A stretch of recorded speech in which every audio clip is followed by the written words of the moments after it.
고린도전서 9장 15절에서 27절, 그 중에 몇 구절만 뽑아서 읽겠습니다. 스크린 보면서 같이 읽겠습니다. 같이 읽습니다. 그러나 나는 이런 권리를 조금도 행사하지 아니하였습니다. 또 나에게 그렇게 하여 달라고 이 말을 쓰는 것도 아닙니다. 그렇게 하느니 차라리 내가 죽는 편이 낫겠습니다. 아무도 나의 이 자랑거리를 헛되게 하지 못할 것입니다. 내가 복음을 전할지라도 그것이 나에게 자랑거리가 될 수 없습니다. 나는 어쩔 수 없이 그것을 해야만 합니다. 내가 복음을 전하지 않으면 나에게 화가 미칠 것입니다. 내가 자진해서 이 일을 하면 삭슬 받을 것입니다. 그러나 내가 마지못해서 하면 직무를 따라 할 것입니다. 나는 어느 누구에게도 얽매이지 않는 자유로운 몸이지만 많은 사람을 얻으려고 스스로 모든 사람의 종이 되었습니다. 나는 모든 종류의 사람에게 모든 것이 다 되었습니다. 그것은 내가 어떻게 했든지 그들 가운데서 몇 사람이라도 구원하려는 것입니다. 경기에 나서는 사람은 모든 일에 절제를 합니다. 그런데 그들은 썩어 없어질 월계관을 얻으려고 절제하는 것이지만 우리는 썩지 않을 월계관을 얻으려고 하는 것입니다. 그러므로 나는 목표 없이 달리는 것이 아닙니다. 나는 허공을 치듯이 권투를 하는 것이 아닙니다. 나는 내 몸을 쳐서 굴복시킵니다. 그것은 내가 남에게 복음을 전하고 나서 도리어 나 스스로는 버림을 받는 가련한 신세가 되지 않으려는 것입니다. 아멘. 여러분, 이때까지 사시면서 가장 여러분 인생의 가장 큰 사건은 무엇이라고 생각이 되세요? 네. 왜 예수 믿게 된 게 가장 큰 사건일까요? 맞습니다. 우리가 구원받은 것은 이 세상 그 어느 거하고 바꿀 수가 없습니다. 구원을 받았다고 하는 것은 하나님께서 우리를 영원한 세계로 우리를 이끌어 들으신 겁니다.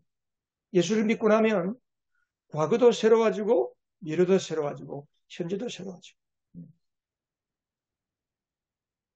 세상에서 우리가 겪는 충격적이고 또 놀라운 일들도 많지만은 가장 큰 사건, 우리 인생에서 가장 있을 수 없는 가장 크고 중요한 사건은 바로 우리가 예수 믿고 구원받은 사건일 것입니다. 영원을 좌우하는, 영원히 좌우되는 거예요. 영원한 저주, 영원한 지옥으로 가던 인생이 하나님 앞에 영원한 하나님의 나라, 이 땅에서의 영원한 행복, 영원한 축복의 세계로 우리가 바뀌신 사건입니다. 그 외의 사건들은 여러분 그냥 사소한 거예요. 사소한. 지금은 엄청나게 큰 사건이고 내가 뒤집어질 것 같고 내가 죽을 것 같은 그런 굉장히 큰 의미로 다가오는 사건일지라도 시간이 지나면 다 지나갑니다. 다 없어집니다. 사라지는 사건입니다. 근데 예수 믿는 것, 이것이야말로 놀라운 사건입니다. 여러분, 구원은 무엇일까요? 구원이라고 하는 것은 하나님이 우리를 영원한 세계로, 영원한 축복으로, 영원한 하나님의 나라로 우리를 부르신 것이 구원입니다. 구원은 내가 예수 믿고 죽어서 천국 가는 거, 그게 구원이 아니에요. 구원은 하나님이 나를 부르신 겁니다. 어디로 불렀습니까? 무엇으로 불렀습니까? 누구를 어떤 자로 불렀습니까? 아까도 우리 찬양한 것처럼 지극히 작은 자 죄인 중에 개수와 같은 나를 불러서 영광스러운 거룩하고 흠이 없는 하나님의 아들로 부르신 이 사건. 그래서 구원은 하나님이 우리를 부르신 것입니다. 부르심. 한번 따라 하십시다. 구원은 하나님의 자녀로 부름받은 것이다. 구원은 하나님의 자녀로 부름받은 것이다. 구원은 하나님의 자녀로 우리를 불러주신 것입니다. 이 세상에는 두 종류의 사람이 있습니다. 한 종류는 부름받아서 사는 사람이 있습니다. 부르심을 입고 부름받은 인생을 사는 사람이 있고 또 한 종류의 사람은 쫓기면서 사는 인생이 있습니다.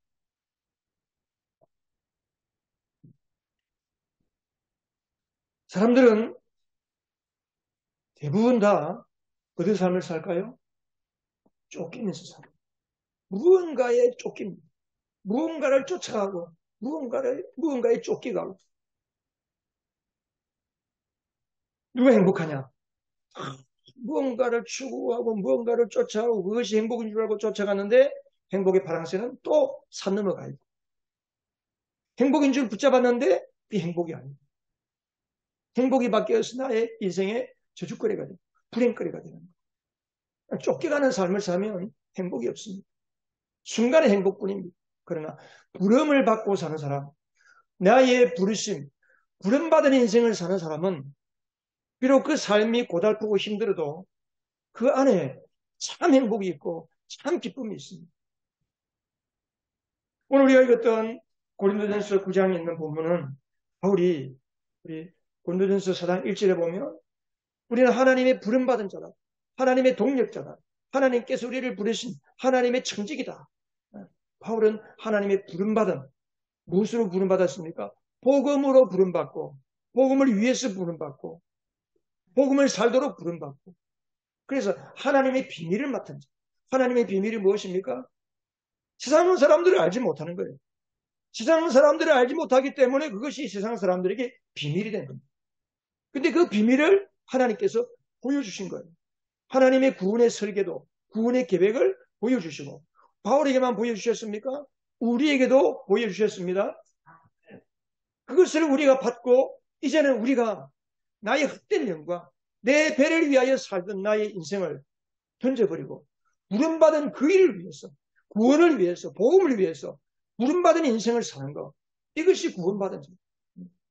그 바울이 어떻게 부름받은 자의 삶을 사는지 자기의 삶을 본으로 보여주고 있는 겁니다. 지금 고린도 교회는 부름받았지만은 부름받았다고 하는 그 사명을 잊어버리고 살았기 때문에 교회 안에 서로가 서로에게 싸우고 다투고 시기하고 서로 법정에다가 고소를 하고 교회 안에 음행이 일어나고 우상을 숭배하고 이런 일들이 교회 안에 일어났습니다. 오늘날 현대교회도 마찬가지입니다. 많은 교회 안에 왜 문제들이 생기는가? 어떤 분이 이야기를 들어보면서 제가 그런 이야기 했습니다. 글쎄요, 교회가 왜 그럴까요?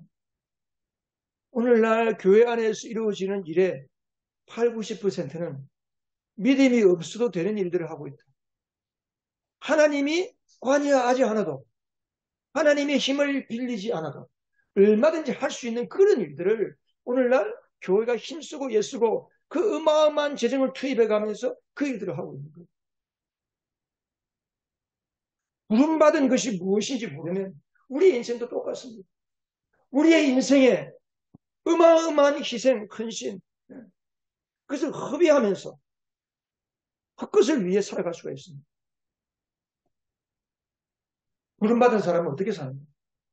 고린도 교회가 부름받은 것을 잊어버리니까 그렇게 살아요. 그래서 오늘 바울이 어떻게 부름받은 인생을 살 것인가? 나는 복음을 위해서 어떻게 살고 있는가? 하는 것을 지금 바울이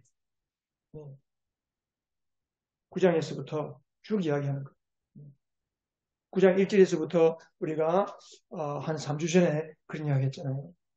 바울은 내가 사도로 부름받았지만은 교회에서 생활비를 요구하지 않았다.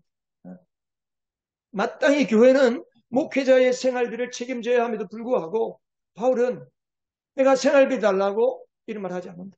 거기 보면 15절에 그런 말 했잖아요. 내가 이 말을 쓰는 것은 나에게 그렇게 해달라고 이 말하는 것이 아니다. 그렇게 하느니 내가 여러분들에게 생활비를 받느니 차라리 죽는 게 낫겠다. 바울이 이렇게 아주 단호한 거예요. 단호. 왜? 그는 돈 벌기 위해서 생활비 받기 위해서 복음 전하는 게 아니라는 거예요. 물론 회가 사는데 생활비 필요합니다. 돈이 필요합니다.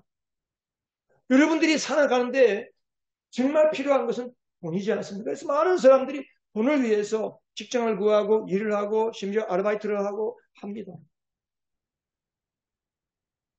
그러나 여러분, 우리가 돈을 위해서 살기 위해서 그렇게 합니까?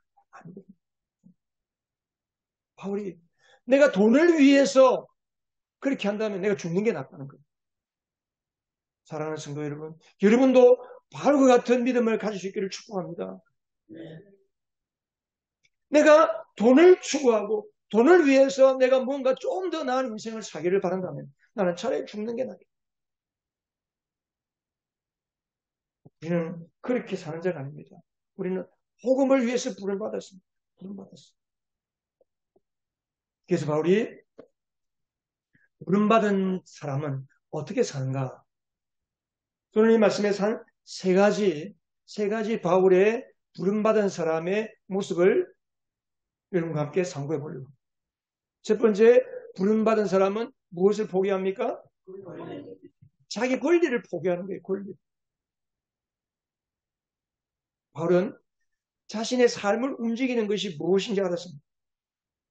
마땅히 받아야 할 권리를 기꺼이 포기했습니다. 바울은 그것을 위해 사는 것이 아니고 하나님께로부터 받은 사명을 위해서 삽니다. 사명을 위해서 부름받았고 하나님이 자신에게 사명을 주셨다. 그래서 사명을 감당하기 위해서 그는 기꺼이 자기의 권리를 포기할 줄 알았습니다. 그는 16절에서 보면 16절, 17절을 잘 읽어보면 두 가지 차원에서 사명을 감당했습니다. 하나는 뭐냐? 하나는 자원하는 마음. 스스로 좋아서 기뻐서 복음을 전하는 거예요. 스스로 기뻐서. 그래서 바울은 복음 전하는 것이 최고의 자랑거리였어요. 예수님이 자신에게 최고의 자랑거리였어요. 우리 신앙생활은 가장 아름다운 신앙은 하나님이 가장 기뻐하는 신앙은 어떤 신앙입니까? 자원해서 하는 신앙입니다. 따라하십시오. 자원해서 섬기는 신앙. 자원해서 하는 신앙은 다른 말로 하면 좋아서 기뻐서 하는 거예요. 좋아서 기뻐서. 우리 아이들이 뭘 좋아서 기뻐서 해요? 핸드폰 게임. 너무 좋으니까. 밤잠 안 자고 핸드폰 게임 하죠. 근데 게임은 즐거운 것은 있는데 기쁘진 않아. 도박을 기뻐서 하는 사람은 없을 거예요. 재미있고 탐욕이 있고 욕심을 따라가는 거죠.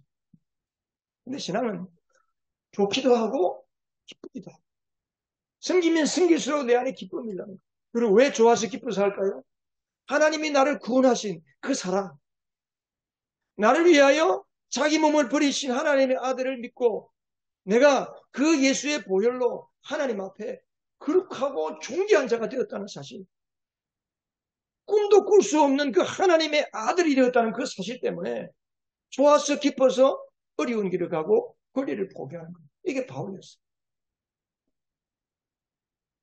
사람들이 예수 믿을 때 가장 힘들어하는 게 뭡니까? 예수 안 믿는 사람들이 교회 가자 그러면 가장 마음에 걸리는 게 뭐예요? 그게 뭐예요? 일요일마다 교회를 가야 되지 않냐? 자기는 일요일 날 골프 치러 가야 되고 등산 가야 되고 낚시 가야 되는데 그 좋은 걸 포기한단 말이야? 아, 지금은 내가 나이 들면 몰라도 지금은 안 믿겠다. 그런 사람들 많습니다. 그게 좋으니까.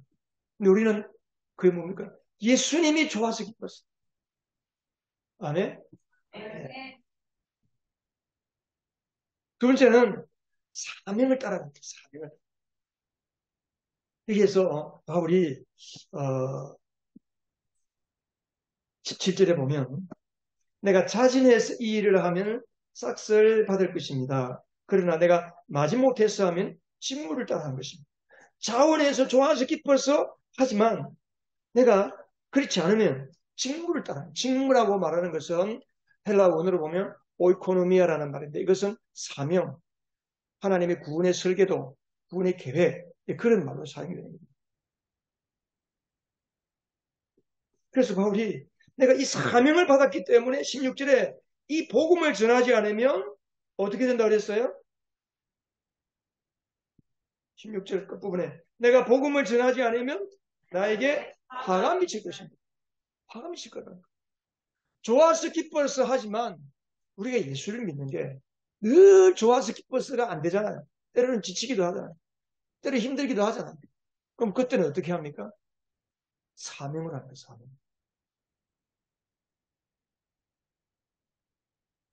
학생들이 공부하고 주부들이 집에서 매일 밥하고 반찬하고 가사일하고 우리 직장에 나가는 사람들 때로는 너무 힘들어서 직장에 좀 쉬고 싶고 놀고 싶은데 그래도 하잖아요. 우리 태원이 학생이 공부해야 할 게 사명이다. 때때로 놀고 싶지. 공부 안 하고 그냥 학교 갔다 오고 책가방 던져놓고 그냥 맨날 며칠고 놀고 싶잖아. 그런데 또 다음날 학교를 가는 이유가 뭐예요? 학교를 안 가면은 안 되기 때문에. 우리 주부들 가끔 어때요?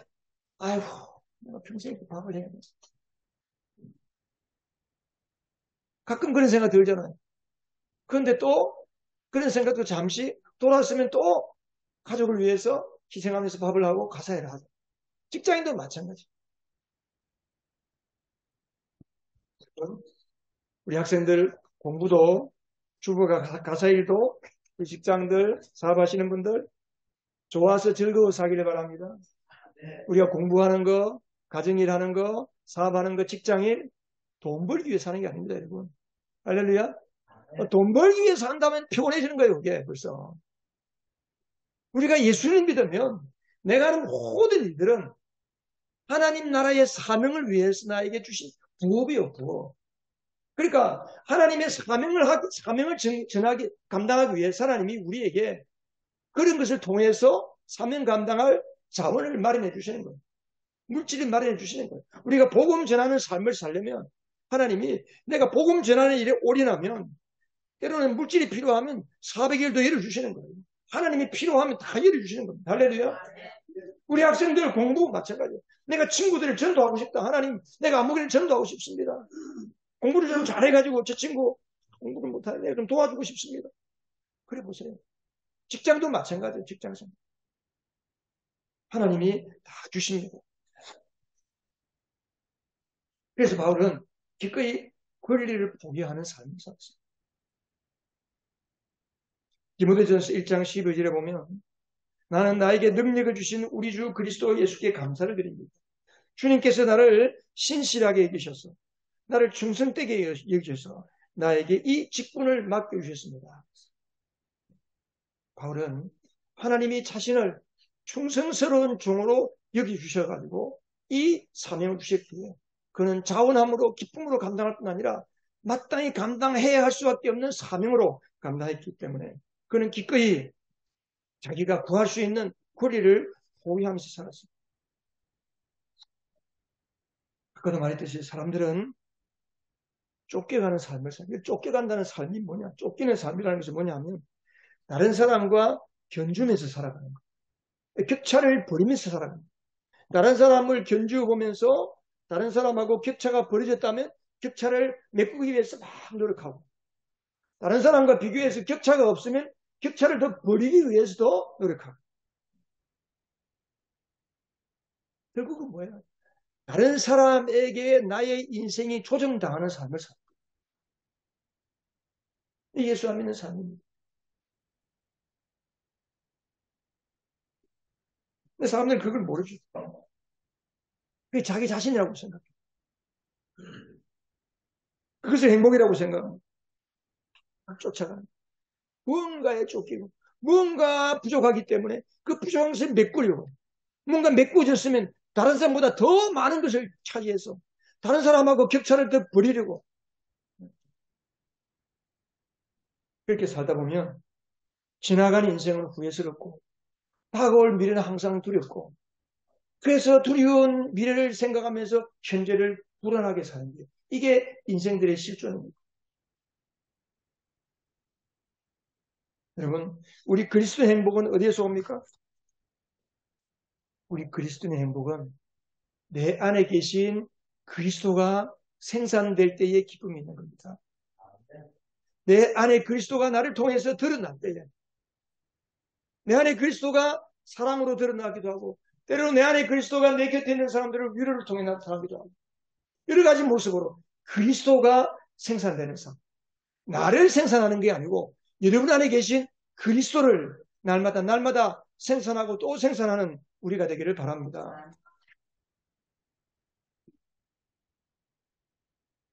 그래서 우리는 하나님이 나를 왜 부르셨는지 부르심의 소망을 알아요. 에베소서 1장 18절에 보면 우리 지난주 수요일 날 우리 수요일 증거 공부하면서 그랬잖아요. 매일마다 에베소서 1장 17절에서 19절까지 매일 그것을 가지고 기도하라고 그랬는데 여러분 기도하신지 모르겠어요.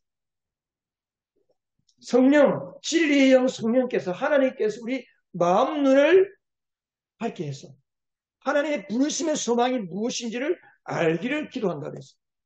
하나님의 부르심의 소망이 뭔지를 안다는 게 무슨 말입니까? 하나님의 부르심의 소망은 뭐냐 하면 하나님이 나를 왜 부르셨는지, 하나님이 어떤 소망을 가지고 우리를 부르셨는지, 우리를 구원하신 하나님의 꿈, 그 꿈을 알기를 바란다라고 바울은 기도했거든요. 우리도 마찬가지입니다. 하나님이 왜 나를 구원하셨는지, 하나님이 왜 나를 부르셨는지를 알 수 있기를 오늘 이 시간에 눈이 열려서 성령께서 여러분의 눈을 밝게 해주셔서 마음 눈을 뜨게 해주셔서 하나님이 왜 나를 구원하셨는지를 보여주고 깨달아지는 은혜가 있기를 바랍니다. 우리는 기꺼이 부름받은 인생이 사실 그런 인생을 살게 되는 겁니다. 모르니까 못 사는 거예요. 그렇게. 두 번째는 바울은 부름받은 사람으로서 분명한 목표를 가지고 살았어요. 부름받은 사람은 어떻게 산다고요? 분명한 목표를 가지고 산다. 여러분 인생에 분명한 목표가 있습니까? 목적 말고 목표. 바울의 목표가 뭘까요? 그리고 바울은 정말 위대한 사람이에요. 위대한 사람. 예수님 다음으로 복음의 영향력을 가장 많이 끼친 위대한 사람이에요. 바울을 통해서 구라파와 전 세계가 당시의 로마와 전 구라파 전역이 다 복음화됐거든요. 바울의 가슴 속에는 온 세상을 복음으로 예수 그리스도의 복음으로 충만케 하는 꿈을 품고 살았습니다. 그러나 그 꿈을 위해서 바울은 어떤 목표를 가졌을까요? 거기 보면 22절에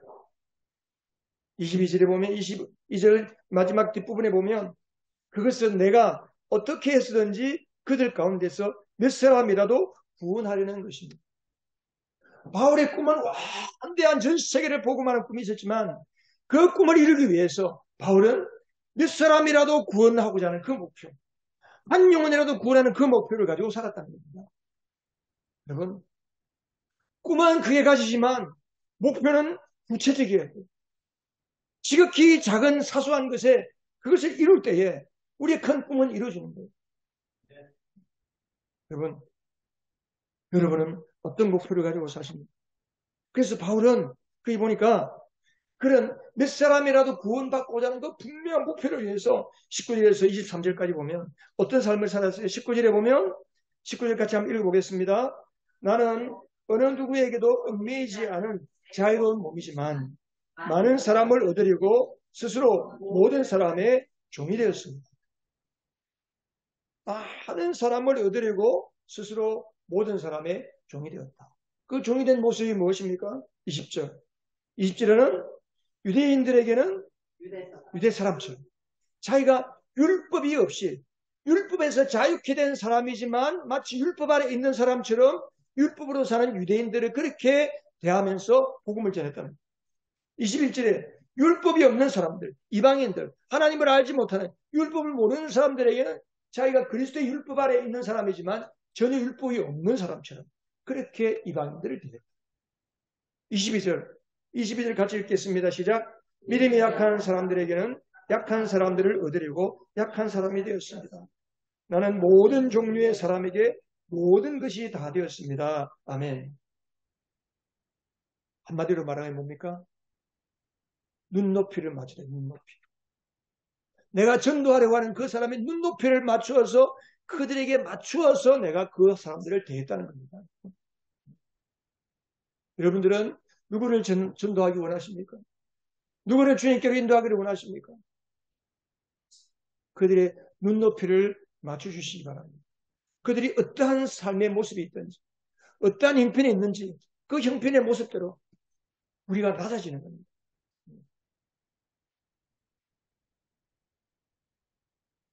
우리가 지난 2월 달에 VIP 명단을 작성해서 제출했습니다. 그 VIP들을 주님께로 인도하기 위해서 우리는 어떤 목표를 가져야 할까? 눈높이를 맞춘다는 것은 무슨 의미가 있습니까?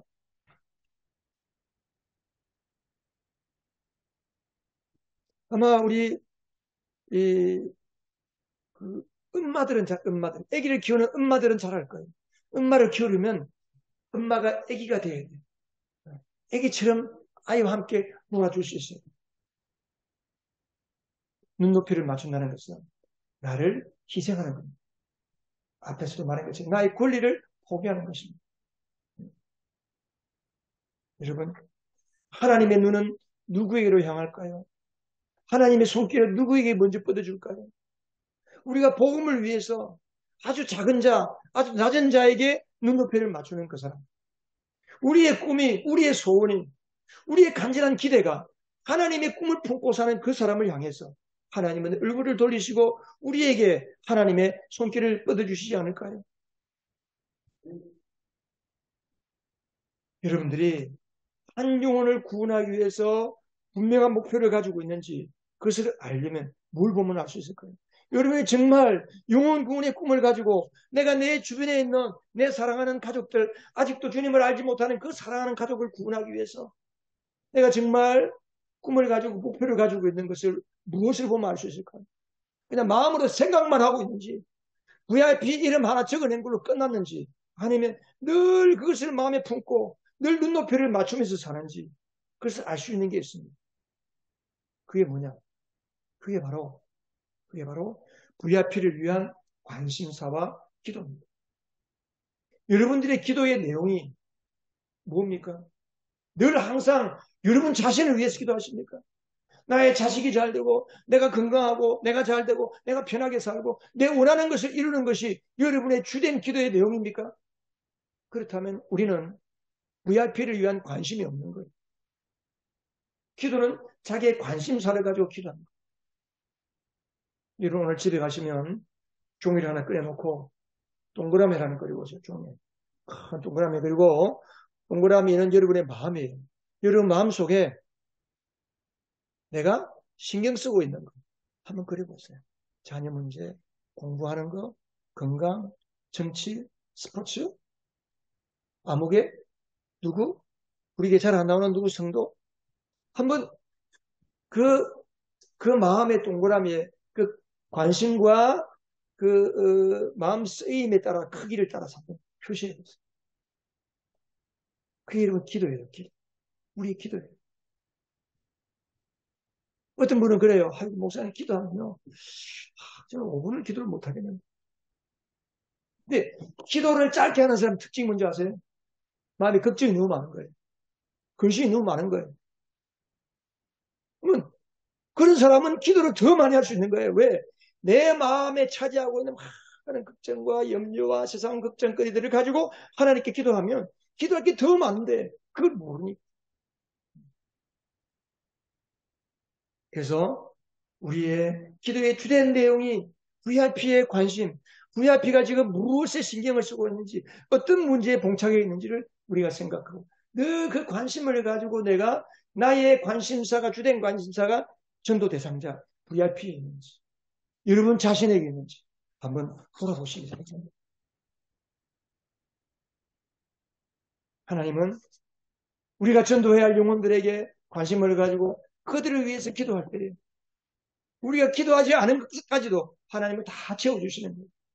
그게 바로 마태복음 6장 33절에 있는 말씀입니다. 하나님의 나라와 그 교회를 구하라. 그리하면 이 모든 것을 너희에게 다하시리라. 우리가 하나님의 소원을 가지고 일하면 하나님은 우리가 구하지 않은 것까지도 다 채워주십니다.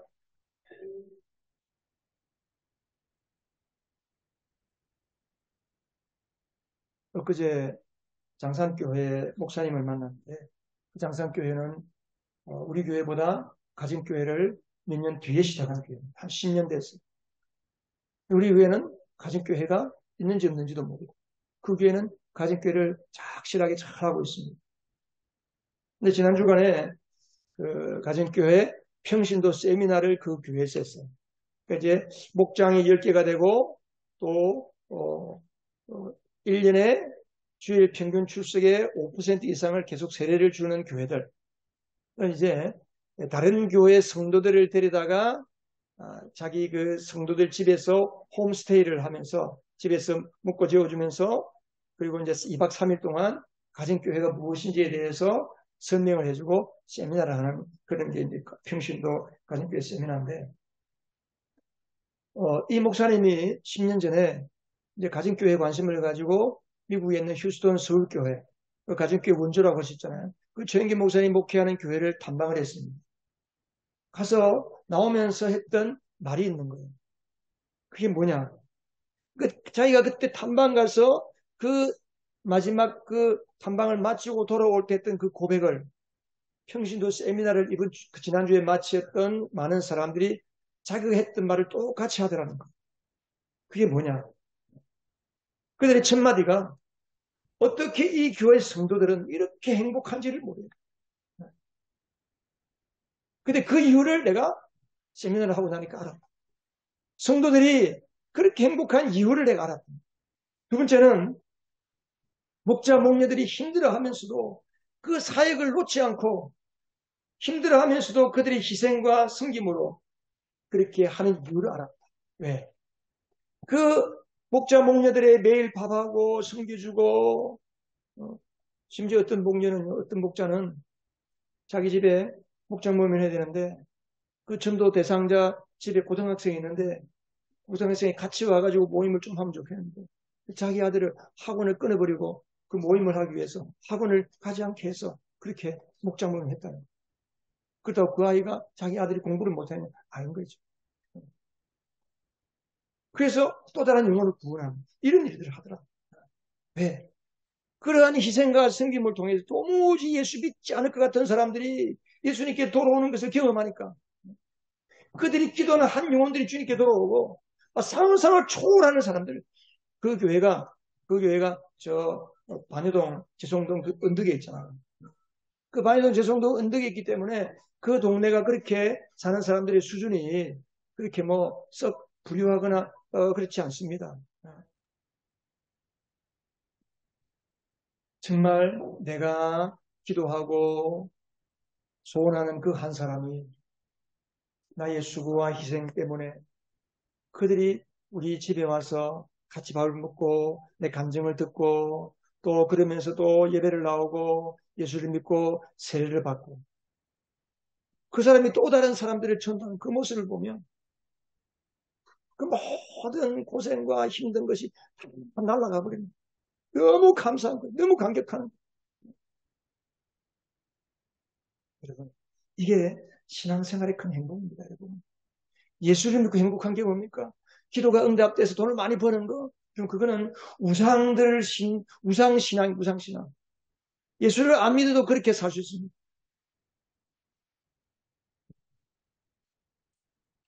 바라기는 여러분들이 구원의 역사를 경험할 수 있기를 바랍니다. 여러분들이 기도하고 관심을 가지는 그 영혼들이 주님께로 돌아왔어. 나처럼 예수를 믿고 나처럼 예수 믿는 그 구원의 은혜에 감사할 수 있는 그 역사들을 많이 경험하는 여러분들이 되고 우리 교회가 되기를 주님의 이름으로 축복합니다. 세 번째는 부름받은 사람은 어떻게 삽니까? 같이 읽겠습니다. 부름받은 사람은 상급을 향해 자기 몸을 쳐서 굴복시킨다.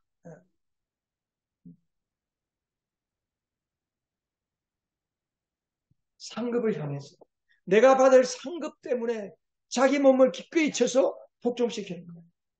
그래서 바울이 24절 이하에 보면 경기장 달리기를 하는 사람, 마라톤. 그때 당시에 마라톤 경기였어요. 마라톤과 레슬링, 권투 경기. 어떻게 합니까? 여러분, 운동선수들은 가장 힘든 게 뭘까요? 자기를 관리하는 거예요. 자기를 관리. 요즘은 뭐 권투가 그렇게 인기 종목이 아니지만 예전에는 권투가 인기 종목이었잖아요. 근데 그 권투 선수들이 가장 힘들어하는 게 뭔지 아세요? 체중 조절, 체중 조절. 그래서 개체량, 그 경기하기 몇 시간 전까지 한계 체중을 딱 통과해야 되는데 체중이 안 되는 거예요. 몸무게가 오버하면 게임이 지는 거예요.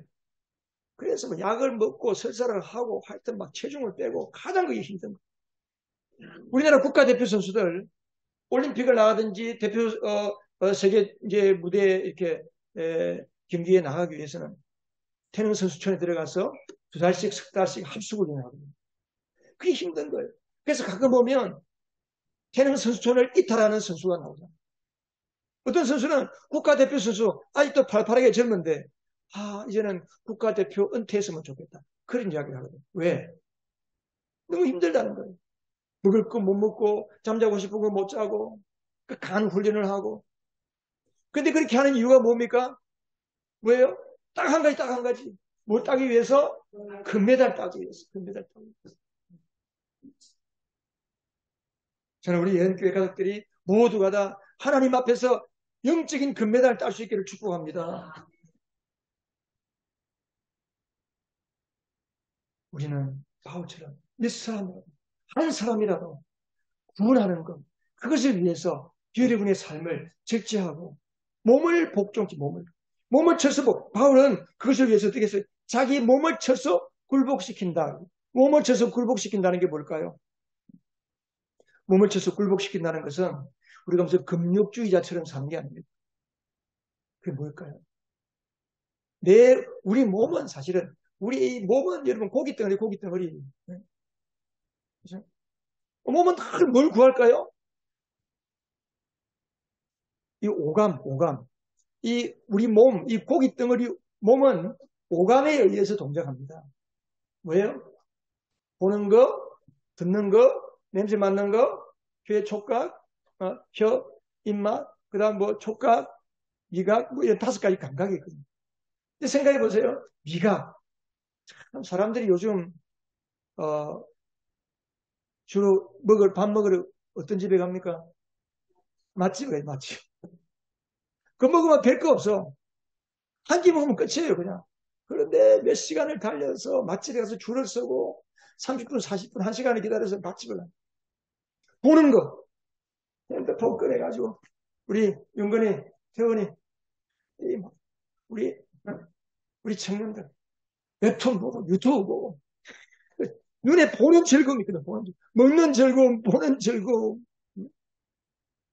우리 몸은 뭔가 쾌락을 추구하고 즐거움을 추구하고 그래. 그러니까 몸을 따라가면 안 되는 거예요. 우리 학생들이 학교 갔다 와서 학원 갔다 와서 밤에 10시 학원 딱 갔다 오면 그 다음부터는 뭐예요? 좀 쉬자. 그러면서 복습반 공부 안 하고 밤 11시부터 시작해서 밤 3시까지 핸드폰 가지고 게임하고 폰 보고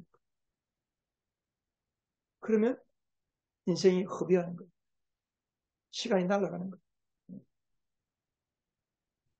그 시간이 쌓여서 초등학교, 중학교, 고등학교 그 황금 같은 시기를 헛된 데 날려버리면 뭐 대학 가면 정신 차릴까요? 뭐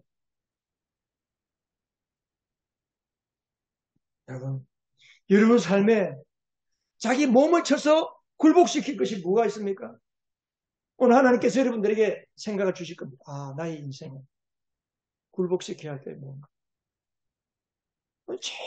하나님이 우리에게 주신 최고의 자산은 뭘까요? 시간입니다. 시간. 돈도 아니에요. 시간입니다. 시간. 아까 우리 박 집사님 죽음이 가장 큰 사건이라고 합니다. 죽음도 그 죽음. 시간이 다 끝나면 죽는 거예요. 그냥. 이 나에게 남은 시간을 어떻게 살 것인가? 그 시간은 이 순간, 오늘 이 현재 이것을 내가 어떻게 사용할 것인가? 군인들이 요즘은 우리 한국 군대가 아니죠. 예전에는 40km 행군을 하고 며칠을 걸려서 밤낮을 잠도 안 자고 행군을 하잖아요. 행군할 때 가장 큰 어려움은 뭘까요? 행군하는 군인들에게 가장 취약점, 가장 어려움이 뭔지 아세요? 가장 작지만 가장 큰 문제가 뭐냐면 군화 속에 모래 알갱이 하나 들어갑니다. 군화 속에 모래 알갱이 하나 들어가 있으면 그걸 안 빼고 계속 다른 사람들은 가니까 그걸 뺄 수도 없고 그냥 그대로 걸으면 발이 다 짓물러서 결국은 행군을 포기하고 말합니다. 우리의 삶을 망가뜨리고 우리의 삶을 발목 잡는 것은 크고 대단한 것이 아닙니다. 그 모래 알갱이 같은 작은 것, 사소한 것, 그것을 쳐서 굴복시키지 못하면 우리의 삶이 망가지기 쉽다는 겁니다. 그래서 바울이 27절에 보면 우리 같이 한번 읽어볼까요? 27절 시작. 나는 내 몸을 쳐서 굴복시킵니다. 그것은 내가 남에게 복음을 전하고 나서 도리어 나 스스로는 버림을 받는 무슨 신세? 가련한 신세. 구약 성경을 읽어보세요. 여러분 요즘 우리가 신명기를 읽고 있는데 신명기 잘 읽어보세요. 모세가 40년 동안 광야 생활을 쫙 회고하는 설교거든요. 신명기 읽으면서 참 은혜가 많이 됐어요. 거기 보면 사건들이 많이 나옵니다. 이스라엘 백성들이 하나님께서 매일처럼 내려주시는 만나에 만족하지 못하고 그 매일 먹는 만나를 감사하지 못하고 그들이 우리는 고기가 먹고 싶다. 그냥 고기 먹고 싶다 정도가 아니고 그냥 각자 집에서 텐트 안에서 우는 거예요. 가족들이 매일같이 우는 거예요. 이 고기가 먹고 싶다고 막 동성대고 하고. 그 말을 듣는 모세가 너무 괴로운 거예요. 하나님, 내가 저들을 낳았습니까? 저들을 왜 나에게 맡기셔 이 고통을 당하게 합니까? 그러니까 하나님께서 그들에게 메추라기를 내주시죠. 메추라기를 내주셔서 그들이 먹고 싶은 고기를 마음껏 먹게 했어요. 근데 그 민수기 11장 33절인가 보면 그들이 고기가 아직 그들의 이 사이에 씹히기도 전에 주님께서 백성에게 크게 진노하셨다. 주님께서는 그 백성을 극심한 재앙으로 쳤다. 이게 무슨 이야기입니까? 먹고 싶은 건 먹는 게 문제입니까? 아니거든요. 탐욕. 내 안에 끊임없이 일어나는 탐욕, 탐심.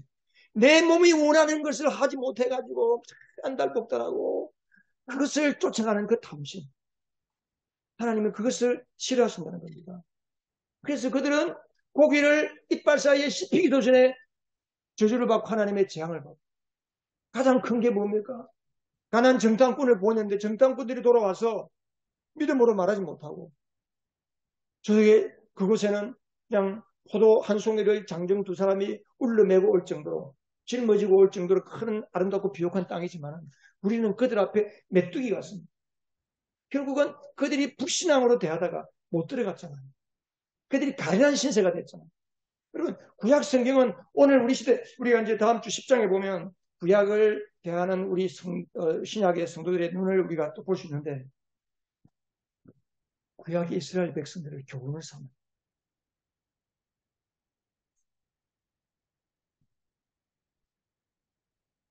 마태복음 7장이나 마태복음 25장에 보면 그랬어요. 많은 사람들이 주님 앞에 와서 주님, 우리가 주님의 이름으로 병자도 고치고 귀신도 쫓아내고 많은 사람들에게 일을 하고 큰일을 했지 않습니까? 주님 뭐라고 그랬어요? 나는 너희들을 모른다. 불법을 행하는 자들아 내게서 떠나가라고 그랬어요. 왜? 주님의 소원을 따라하지 않고 자기 욕심을 따라 삽니다. 지극히 작은 자에게 한 것이 나에게 한 것입니다. 그들은 그 마음을 가지고 못했거든요. 그게 뭐냐? 결국은 자기를 쳐서 복종시키지 못하면서 예수를 믿다 보면 가련한 신세가 될 수 있는 거예요. 바울도 가장 경계한 게 뭡니까? 내가 남에게 복음을 전하고 나서 스스로 버림받는 존재가 되는 게 두려웠어요. 그것을 항상 경계하면서 살았습니다. 여러분, 우리는 복음으로 부름받은 사람들입니다. 부름받은 사람은 권리를 포기할 줄 압니다. 기꺼이 눈높이를 맞추면서 복음을 전하는 사람들입니다.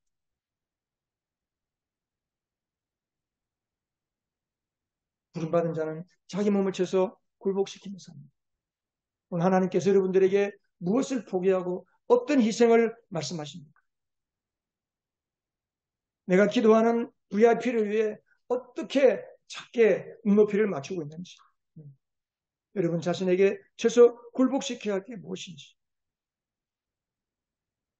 오늘 시간 우리 같이 하나님 앞에서 부름받은 자로서 달려가면서 상급받기 위해서 내가 어떠한 사람이 되어야 할 것인지를 생각하면서 우리 한 시간 같이 한번 기도하십시다.